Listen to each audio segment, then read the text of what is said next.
Hi, I'm Seamless, and today is Friday, which means it's time for a new How to Bass tutorial, and today I'm going to show you how to make this sound.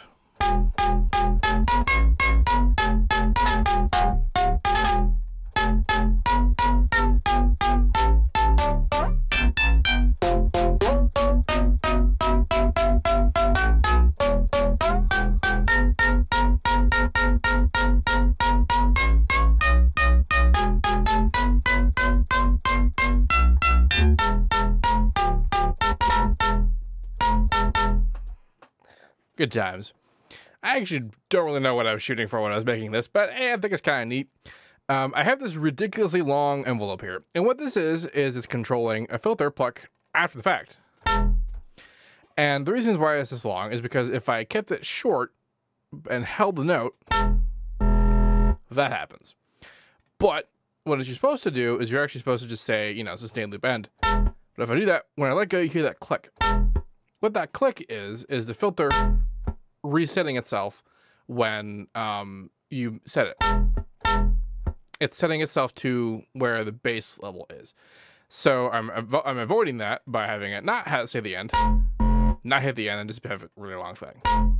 Given how short this sound is, it doesn't actually matter how long it is, just as long as it's long enough to terminate it before you're likely to end it yourself. Doesn't actually interfere with playing many notes if that's something you want to do. The X, and I have this X control here that's controlling two different things. It's controlling, this one is controlling the pitch from inside Citrus, which I'll show you what that's even doing. And then the other one is controlling the flanger depth, but which isn't moving very much. In fact, none of this is moving pretty much at all. It's just kind of there to add texture. It's also very loud because this is a lot quieter. What's going on inside Citrus is that at first I have this sub, which sounds really silly by itself, and the reason for that is because I'm actually volume modding it to come on. It's kind of like internal sidechain for when you hit a note, and the reason for that is because I want the metallic part to have its moment to shine while it's playing against the sub. Both the sub and the metallic part are going into the same distortion, which is asymmetrical in some weird kind of shape and whatever. I just had that until it sounded cool. And if I had it all the way on the whole time, that would happen, which is not necessarily bad, but it's just not really what I wanted. So it gets hit off right at the beginning to allow time for it to be metallic for right at the very beginning, right at the transient moment, and then it comes on to give us the sub feeling as it comes back down. I have the first couple of harmonics engaged to give it that kind of housey feel.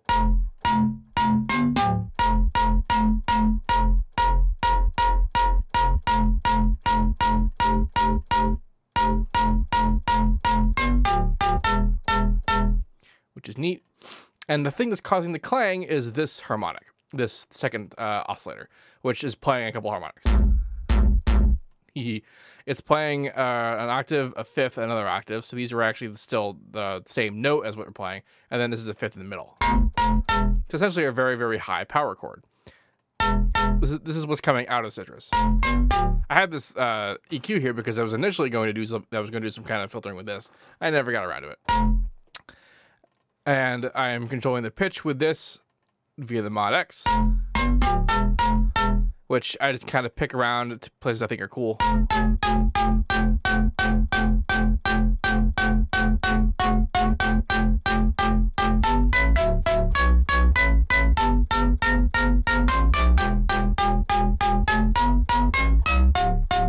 kind of like the chords you make out of that, which are neat when you're just sort of having all of your notes play that chord. So right now I'm playing it straight, but one cool thing you can do with a sound like this is actually go and engage Portamento.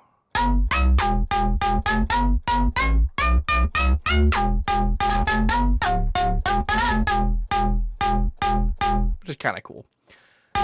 This song would probably sound better with reverb, but I wasn't really up to doing it myself. However, if you want to use this song on something,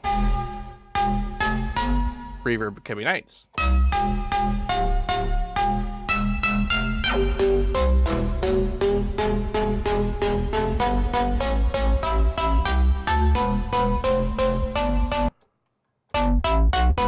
Or it could be cool as kind of like a main dealie.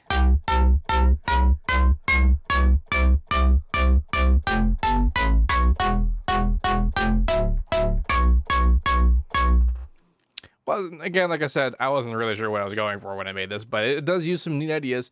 I have a flanger. The flanger is going on here after the distortion, which is not usually what I do. I usually like to distort what the flanger is doing, but I like to keep it actually pretty wet this time around, and that's honestly because of this filter pluck.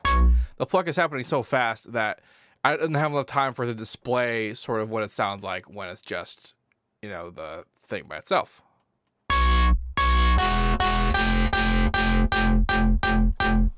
Oh, P.S. Let's say you want to do that. You want to like automate between this and that kind of a sound. And you would do that with this envelope control inside the envelope controller.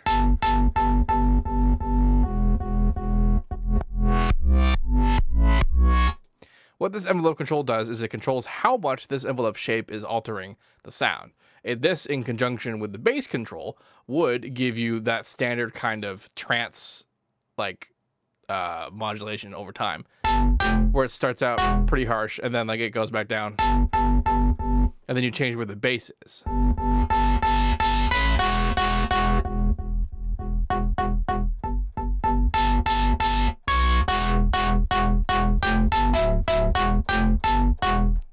It's really basic, your standard, you know, pluck controls, and they exist inside this that you can do to things in post, which is kind of cool instead of having to be doing this inside Citrus or inside Harmor. And speaking of Citrus and Harmor, what I'm doing here inside Citrus is basically doable in pretty much anything. I'm using only sine waves. Like these shapes that I'm creating are being created by adding additional sine waves. So if you have something that can create 1, 2, 3, 4, 5 individual sine waves, you could do this yourself without really any, you know, like issue.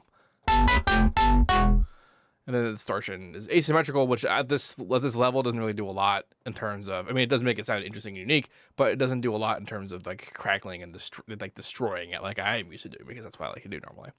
I'm compressing it, and the only thing I'll talk about with the compression when you're doing stuff with this kind of percussive hitting business is that you want to make sure all of your initial time variables are off.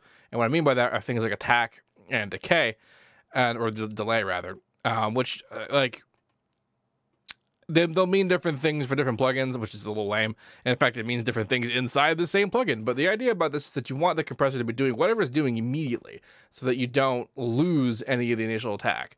You might think to yourself, well, okay, if you're compressing it, you're going to lose the attack anyway because you're bringing it down. And you're right about that. In traditional compressors, when you're utilizing the attack, what it's actually doing is it's actually saving the initial transient by not affecting it right away. And that's all well and cool, but if you're affecting it right away and you affect it fast enough, essentially distorting it, then you still are retaining your snappiness. Like this guy does. In fact, if you listen to this, what it sounds like without compression, it's not really that much snappier just on there. And if you're wondering where the snappy is coming from at all, because I'm not actually doing anything. There's the filter pluck, which is making it plucky and all that, but the snappiness is actually coming from the fact that there is no unison at all on this initial Citrus patch. It's just the plain old sine waves happening immediately. And Citrus doesn't have note smoothing when you play things. It snaps on immediately no matter where you are. Typically because you're snapping on at the zero crossing point, it doesn't, you know, matter. If you want it to be even snappier, you can actually change the phase for them to start, you know, halfway through the shot. Make it actually crackle at that point.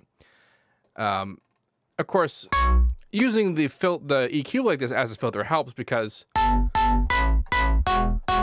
this is one of the controls that doesn't as well have smoothing on it.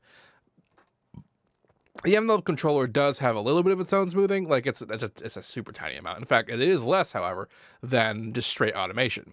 I've tested this. So snappiness and smoothing, keep track of that kind of thing, and whatever you're using, any DAW whatsoever, because most DAWs, plugins, or otherwise, will have some manner of preemptive smoothing, and sometimes they'll let you turn it off, and sometimes not. But you want to, I mean, for basic stuff like just note generation and filters, and if you want to make things ultra snappy, you want to pay attention to those kinds of things. Anyway, I'll put up this patcher for download if you want to screw around with it. If you have any questions about this, please let me know. Don't forget to like, comment, and subscribe, and all that good stuff. And as usual, have a nice day.